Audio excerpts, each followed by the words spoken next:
I just took this. You need that? Good luck. See, I always thought you had my back. I'm going to remember this. Yeah. I'm over here. Right here. You need me, I'm right there. Yes, I do.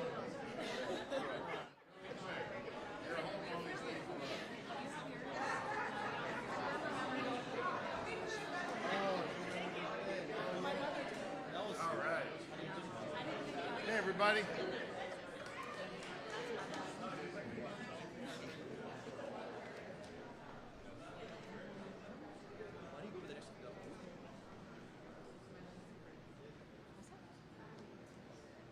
All right, good morning, everyone. Welcome to the Department of Labor and Industry.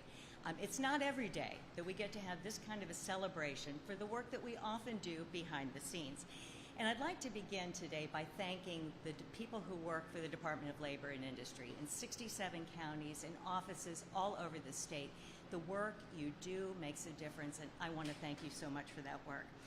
Your commitment ensures that Pennsylvanians get what they need when they need it. And perhaps one of the areas where that's most important and impactful is when families are facing financial hardship, such as when someone loses a job through no fault of their own. When that happens, they deserve to have an unemployment compensation system that meets their needs when they need it. Today, I am proud to announce that we have a system that is working better than ever. Thank you to all of these amazing UC people that you see here, and to UC Service Employee behind me, UC Service Center people across the state and at Career Links. But none of this would be possible without the leadership and the help and the good service of Deputy Secretary Maria Mackis, to whom I am very, very grateful.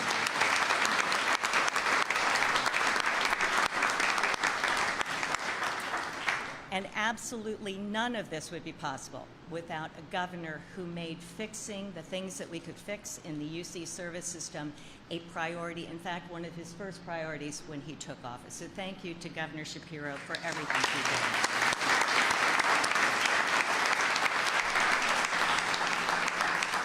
Now, if I could walk everyone back in time for a moment to 2023, when Governor Shapiro came into office. At that point in time, we had 40,000 backlog claims that needed adjudicating. What that means is people who were looking for benefits, 40,000 of them were waiting for a decision. We also had 34,000 claims, fraud claims, that needed to be resolved. 73,000 claims in all when we walked into office. Within 7 months, by July of that year, all of those claims had been resolved. In just 7 months, which is really extraordinary. That is one of the many ways that we've been able to serve people under the leadership of Governor Shapiro. We've been able to start UC Live Chat, which has given us the ability to chat with people live. We've done email services. We've been able to meet people where they are and serve them in ways that best meet their needs. We've also been able to make UC Connect a permanent presence in our 67 career links across the state. Through that service and in-person ability for people to come in and talk to UC service people, they've been able to resolve claims, navigate eligibility issues, connect with community-based services, and we have been able, through this UC Connect program, to serve over 100,000 people. Thanks to Governor Shapiro's bold investments, we were able to add 380 new intake interviewers to our service center, which has been really wonderful.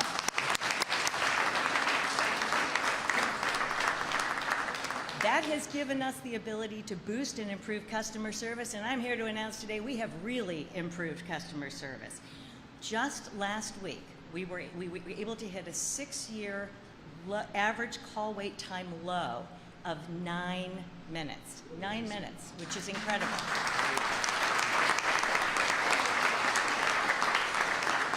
Again, if we can roll back time, when we came into office in January of 2023, people would call sometimes a dozen times to get into the phone queue, and when they finally got in, they waited for over an hour, sometimes as long as an hour and a half.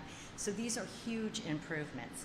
Governor Shapiro's comprehensive investment in UC has made a difference, and this underscores his dedication and the Department of Labor and Industry's dedication to making sure that we have a fair, efficient, and accessible unemployment system that meets the needs of people when they need it. So thank you to Governor Shapiro for all he has done to make sure that this has happened, and I will turn the podium now over to Governor Shapiro. Thank you so much. Thank you. Good morning, everybody. Let me begin by saying you have an outstanding leader in Secretary Nancy Walker. I have been privileged to work with her for nearly a decade. She lives, eats, and breathes the needs of workers. She is extraordinary as a leader, and I'm grateful to have her as a partner in progress. Thank you, Madam Secretary. Thank you.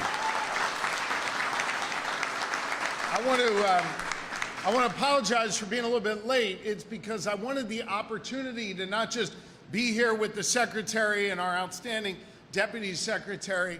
I wanted the chance to be with the folks who are doing this work on the front lines every day. So we just had a private gathering where I got the chance to thank them. And I wish the good people of Pennsylvania could see these wonderful, dedicated public servants who do this work every single day to make people's lives better. People like Mitchell Smith, our unemployment claims intake interviewer. I'm so grateful to him. I'm grateful to Nina Coffey, who is the Secretary Treasurer of SEIU Local 668 SE. There you go. These union members deserve great credit for the work that they've done to advance the process here in the Commonwealth of Pennsylvania. And I'm excited for you to get the chance to meet Barney Ausler. Barney's someone who's technically the co-founder and director of the Mon Valley Unemployed Committee. But I know him as someone who challenged me when I was campaigning for this office to fix our UC system.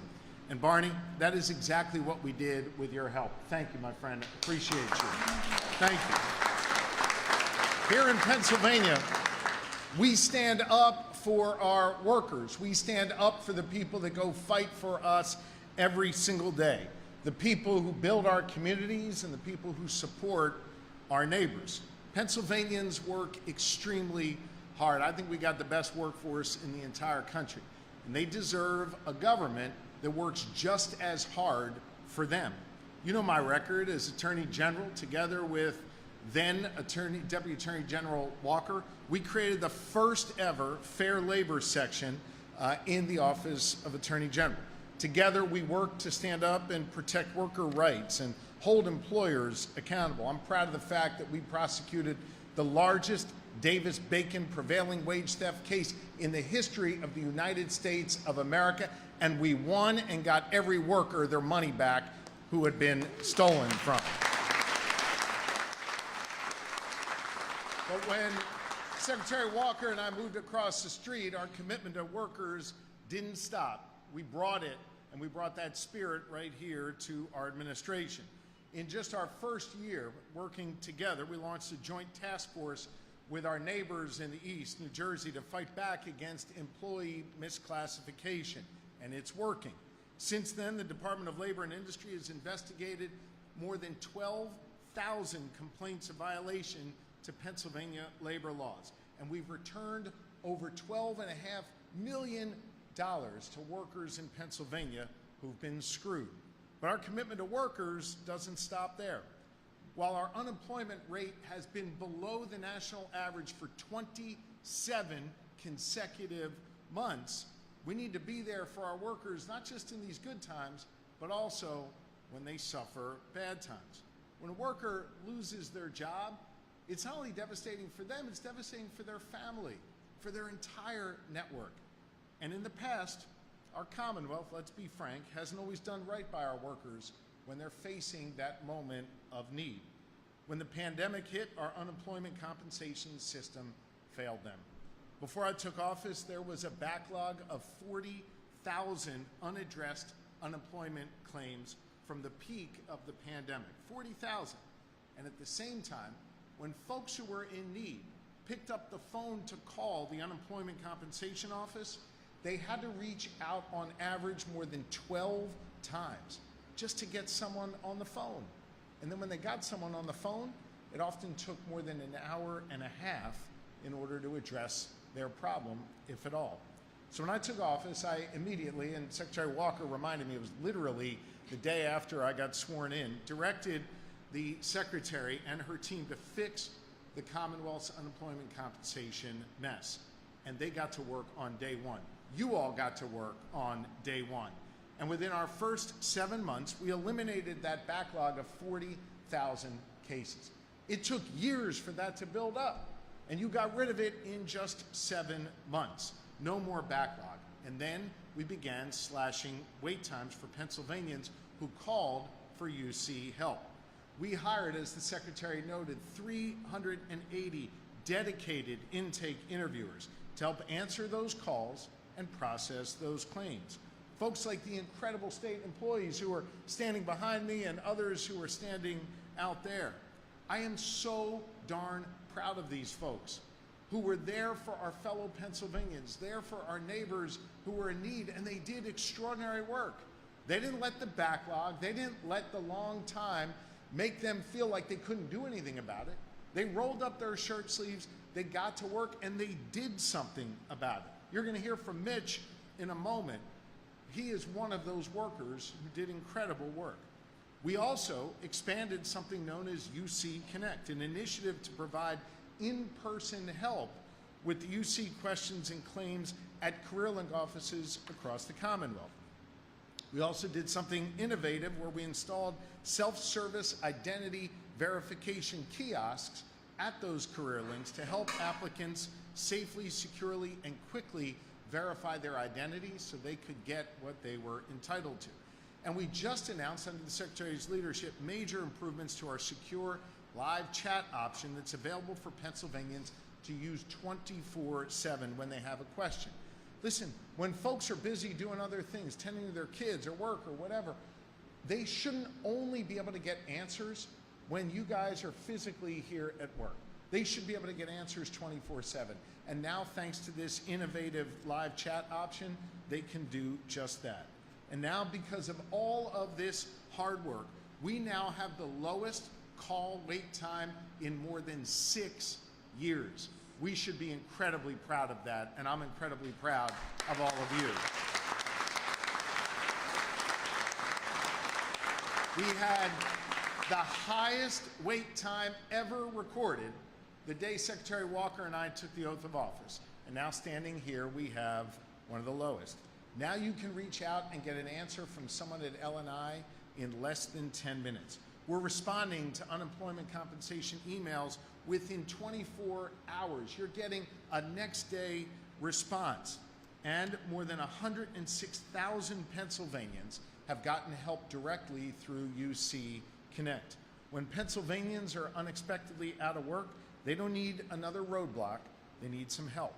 And I believe, you've heard me say this many times, there should be no wrong door for getting help here in Pennsylvania. That's what our administration is doing to deliver. And under the leadership of Secretary Walker, we've made real progress to cut these wait times and get people the help they need without having a backlog. And she'll be the first to tell you, it's not just the leadership of Secretary Walker and our Deputy Secretary, it's the entire UC team here at L&I. I got the chance to talk to Maria and Shama and their colleagues earlier. They have been at the forefront of this work, and we couldn't be more grateful to them for all that they do. All of you have worked hard to eliminate these backlogs, reduce these wait times, and get people the help they need, and we are incredibly thankful. And I hope you're proud of the work that you've been doing. You should be, and you've done incredible things on behalf of your fellow Pennsylvanians. Hear me on this. We value you, and we appreciate you. And I wish the people of Pennsylvania got the chance to know you personally or see your faces, because I know they value and appreciate you as well. When you're facing tough times, it's hard to pick up the phone and make a call and ask for help. And to be greeted by a wonderful person like all of you who are here today there to help folks, that is an extraordinary thing to do. That is a gift that you are giving these people, the gift of opportunity, the gift of hope, and you are doing that, and we are incredibly grateful to each and every one of you. Look, I know that folks get frustrated when government isn't working the way it should be. And by the way, they're right to get frustrated when they don't get the answers that they need. And I know that when they have frustrations, that leads to greater cynicism, greater division in our world, greater division in our politics, greater division in our neighborhoods. I believe a byproduct of good government is that it gives people a sense of feeling more hopeful, maybe a little less cynicism, a little more division in our society. That's a good thing. And it starts with the dedicated workers who are here at LNI, the dedicated crew at UC who do amazing work. And this data bears out just how extraordinary their work has been. Look, I'm so honored to serve with all of you as the 48th governor of the great Commonwealth of Pennsylvania. You know we live by 3 letters every single day, GSD. We focus on getting stuff done. This is a crew that knows how to get stuff done, and the good people of Pennsylvania are better off because of your public service. So I came here today to celebrate you, to thank you, and to tell you that we're going to continue to make great strides, I know, under Secretary Walker. We're going to continue to be aggressive. We're going to continue to have a can-do attitude. We're going to continue to make state government work. We're going to continue to create a society with a little less cynicism and a lot more hope, and I think you are all key to doing just that. I want you now to meet Mitchell Smith, one of our UC Claims intake interviewers, to hear more about the incredible work they do. You'll hear from some others who have been part of the progress we made, and then I'll come back and take a few questions at the end. Thank you all very, very much. I appreciate you. Mitchell, the floor is yours.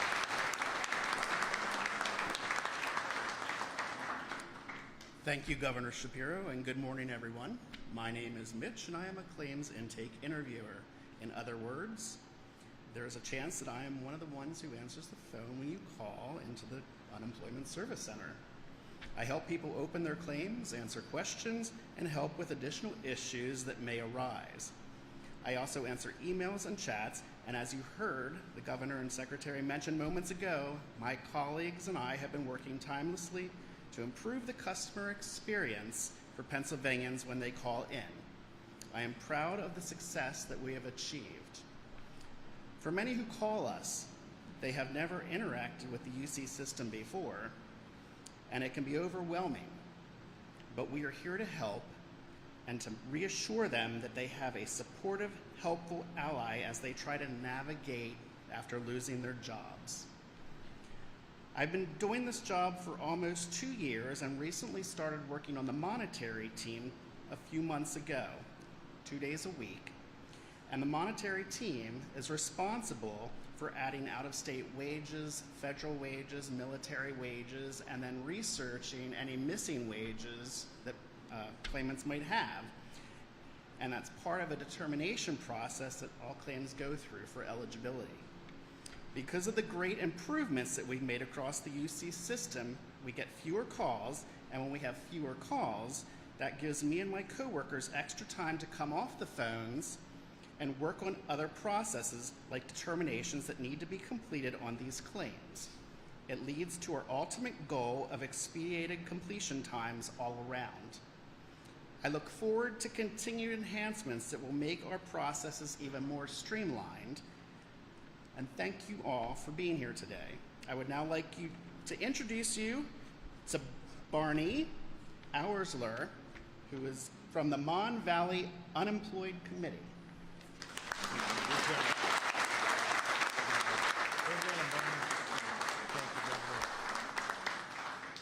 Mon Valley Unemployed Committee is really proud to stand today with the governor, with Secretary Walker, and with the amazing staff that work to get unemployment benefits out to people in Pennsylvania.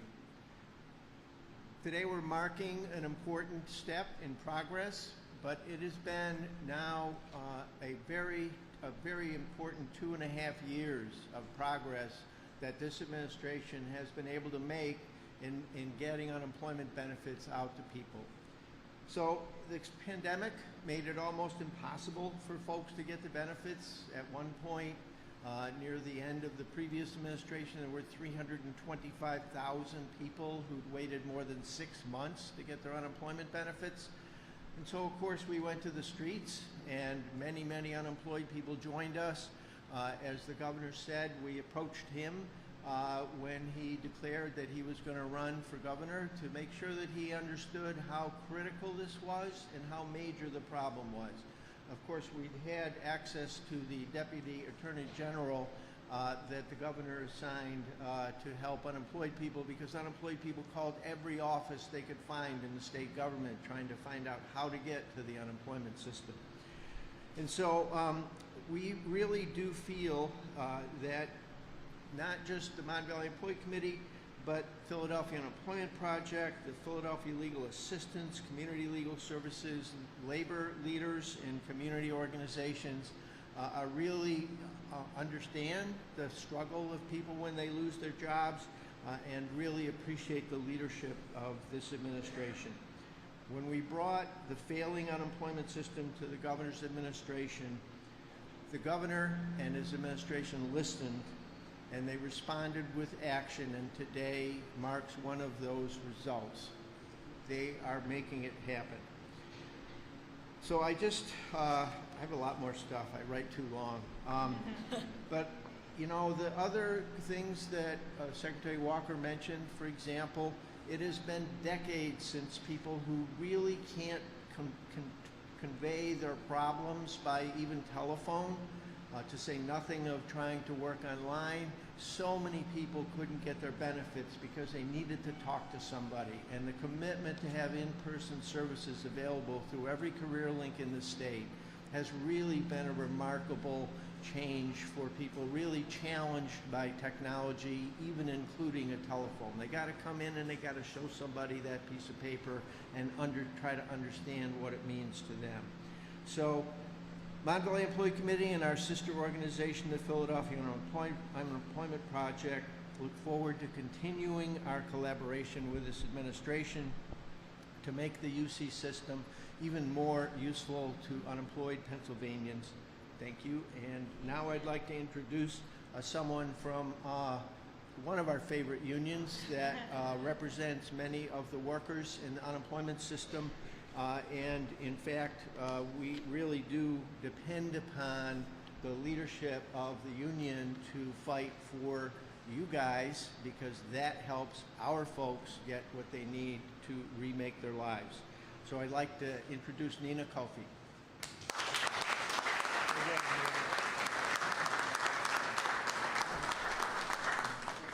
All right, good afternoon. Good afternoon. On behalf of SEIU Local 668, I want to thank Governor Shapiro for your strong commitment to working with our union to ensure that we are delivering for the people of Pennsylvania while also improving the working conditions of our dedicated members.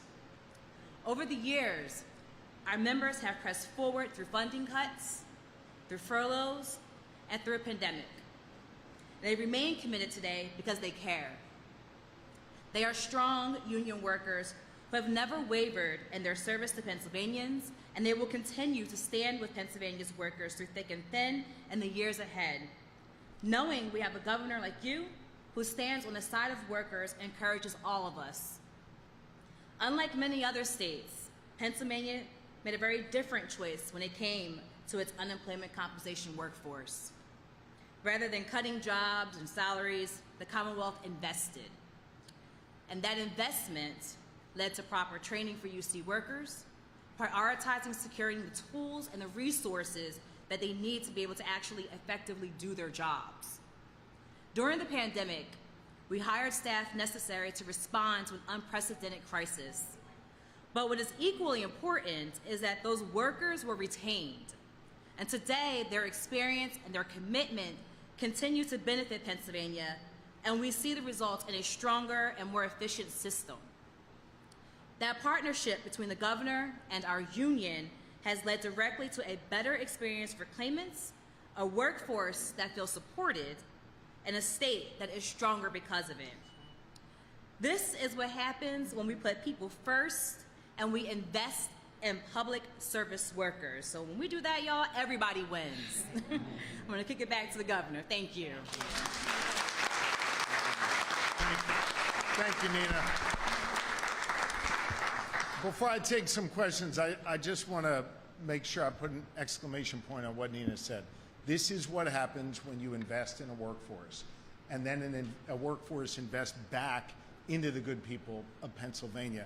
I couldn't be more proud of the sisters and brothers in SEIU Local 668 and all of our state employees that do this work every single day to look out for their fellow Pennsylvanians. So I am grateful that you are here. I'm grateful that you spoke on behalf of your colleagues here. You all matter. We are proud to invest in you, and we're going to keep doing that.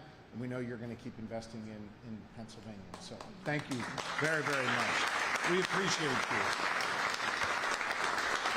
And with that, I know we're getting a little feedback. I apologize for that. But if you got any questions in the media, let's start with things on topic, and then we'll move, I'm sure, to other things.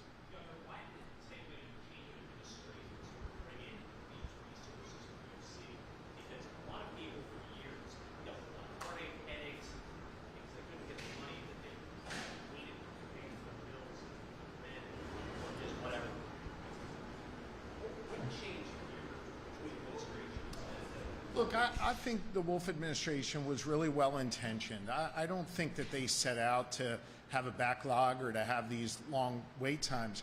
We just were really purposeful in our work from literally the first week when I challenged Secretary Walker to fix this system. I went to lawmakers, and Democrats and Republicans both invested in a new system here so we could hire those nearly 400 new people. We gave them the technology that they needed to be able to work more efficiently, and we reported our results back to the legislature so they could see that the money they were investing was going to good cause here. So I think just our focus on it, we were determined to fix the problem. You've heard me talk, whether it's on permitting, where we went from the bottom of the pack in the country to now one of the leaders on permitting in the country. I think government needs to work effectively, efficiently, speedily, not just to solve an individual's problem or get a business up and running or get someone back up on their feet, but it's what I said before as well. It really helps take some of the cynicism out of the system. It takes some of the division and the divisiveness out of the system, and instead allows people to see the humanity in one another and work better together. So I think for us, it was about being purposeful, making the investments, showing our work, holding L&I to a high standard, and every single person, not just the Secretary and Deputy Secretary, but every single person standing behind me, sitting here, those who are working right now, answering those calls, doing what they needed to do to help their fellow Pennsylvanians. Hi, Governor. Hey, Hi. you are literally behind the light. I can't see you. You're good, Lauren. Go ahead. You know it's me. I do. I came here from Philadelphia, Yeah. and I'm sure you know why. There's a lot of concern about what is going to happen with SEPTA. I think you know what the situation is. The deadline has passed for securing funding. The deadline SEPTA set. Those cuts are set to go into effect on Sunday. School starts on Monday. So what can you tell people about where you are in negotiations? Are you close, or are those cuts going to be in effect by the time you can figure some sort of deal out? Look, I am deeply concerned about the 52,000 school children in Philadelphia who rely on SEPTA to get to school or to get to after-school programs or to get home. I'm really worried about them. I'm worried about their parents who are going to struggle to get them where they need to go, or their kids to be able to get home safely to their parents because their bus isn't running, so they got to walk, or they got to get a ride somehow, or they've got to find some other mode of transportation. And that worry, that concern, is what is keeping me at the table trying to bridge the differences between the House and the Senate and find common ground so we can stop these cuts from going into effect. I've been on the phone or in person nearly every single day with the leaders of the House and Senate and the leaders at SEPTA.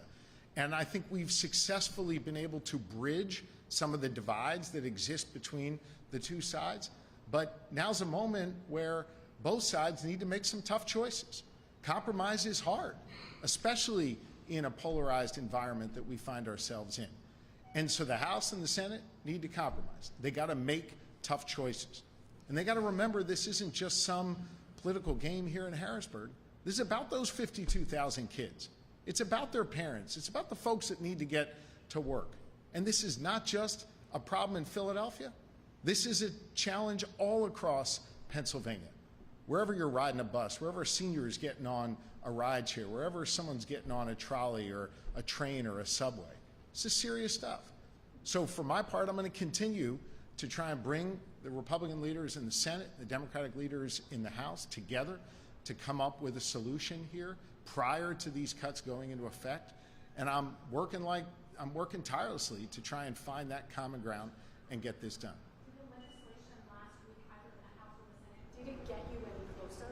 It did, because what the action last week by the Senate and the action 5 times prior by the House now has shown that both chambers believe that we've got to fund mass transit at the number that I proposed in my budget nearly 200 days ago. That number of nearly $300 million, in addition to what the Commonwealth has already invested, to going to these mass transit agencies. So I would say that with the Senate action last week, although there are profound disagreements with the manner in which they want to fund SEPTA, and SEPTA has made clear it won't help them in the long run, what they've acknowledged is there's a problem. What they've acknowledged is they've got to fund it with nearly $300 million in new revenue. And now what we've got to do is continue to find ways to bridge the divide between the House and Senate, and that's the work that I'm doing. We were doing it over the weekend. We did it this morning, late last night. I was on the phone with one of the leaders till 11:45 at night working on this. This is so incredibly important, and I'm pouring everything I've got into this to finding common ground and bridging the differences between these two leaders and between these two chambers. Governor, now that we know that Amtrak is being threatened by these cuts, does that change the dynamic at all of these talks, knowing that the South Central area is now going to be potentially affected by this? I have made clear that mass transit is an issue that affects all 67 counties, including right here in South Central Pennsylvania. I think we were together a month or so ago when I was over at Rapid Transit. This is an issue that affects every community in Pennsylvania, and that is why I was heartened to see bipartisan majorities in the House and of course the vote in the Senate last week say that this needs to get done. Members from rural, urban, and suburban communities have now all voted to fund mass transit. So we've got to figure out ways to bridge the divides that exist and get a package done to support these communities. As it relates to Amtrak, I think there was some reporting that suggested that the line was going to be cut, the line that goes from Philly to Harrisburg and to New York. Amtrak, I think, either has or is about to put out a statement today indicating that that's not actually the case. But if SEPTA is unable to make the payments that they need to make to Amtrak, what it could potentially do is slow down the maintenance that is needed along those lines, which could cause slowdowns in those routes, or having more of those routes have to get stopped because of a maintenance issue. But the lines will not be canceled. They are going to be compromised if we don't get this funding in place. Governor, I'm curious about skill games. It's the one revenue generator that everybody seems to agree with. It needs to be taxed and regulated. The Senate, as of last week, just threw yet another bill on it. What's the latest on where we are on skill games? Is that mostly left to the Senate to figure it out, or have you engaged in that as well? Again, nearly 200 days I proposed taxing and regulating skill games at a rate of 52%. The legislature has had my proposal for 200 days. I think they've been in session about 26 days during that time. I'm not going to get into the specifics of our negotiating here, but I can tell you that that is an issue that we continue to discuss and continue to work to find common ground on. Back over there, Sean. Go ahead real quickly. It's behind the light. Step up for us. You're behind Lauren and the light. Just speak up, Sean. Go ahead. Yesterday, President Donald Trump announced that he's going to be introducing an executive order on mail-in ballots and mail-in voting. Is that going to be an issue for voters here in Pennsylvania, given the work your administration has done with making that more accessible? Look, Donald Trump can sign whatever the hell executive orders he wants to sign and make a show out of whatever he wants, but he can't change the Constitution with an executive order. And the Constitution gives the authority to set our election rules to the states. Let me remind you that it was just about 5 years ago that a bipartisan majority in the House and in the Senate passed mail-in voting. And during that time, millions of people have voted by mail. And we have had free and fair, safe and secure elections. Donald Trump has won some of those elections. He has lost some of those elections. Democrats have won some. Republicans have won some. For him to try and put more misinformation out there, to stoke more division and fear amongst people who want to exercise their constitutional right to pick the leaders in their communities and in their Commonwealth, that is just cynical and wrong.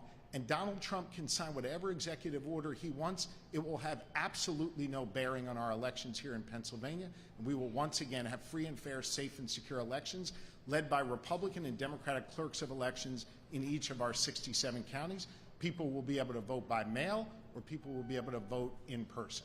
One more, Governor, if you're possible for you. I just want to see your reaction to You want to see my reaction? My physical reaction? What are you about to ask? Visual business. Okay. Oh, your reaction to Treasurer Stacey Garrity entering the race for I governor. mean, look, I said this before, I'll say it again. They're going to have their intramural fight. They'll send someone along to face me next year. We'll be ready. There'll be plenty of time to talk about politics. You know what I'm focused on right now? Those 52,000 kids and making sure they got a bus to get to school. You know what I'm focused on? Making sure the good people here in this office continue to serve the good people of Pennsylvania.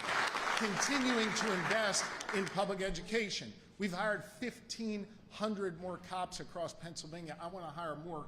Violent crime is down 42% in our Commonwealth. We went from the bottom of the pack on permitting to the top of the pack. I want us to get even better. We just landed the largest economic development deal in the history of the Commonwealth of Pennsylvania, and we're going to land more. I'm going to continue to work my heart out for the good people of Pennsylvania, not play political parlor games. There'll be time for that in the future. My job is to focus like a laser beam on meeting the needs of Pennsylvanians, bringing Republicans and Democrats together, and that's exactly what we're going to keep doing. Okay? Thank you all very much. Okay?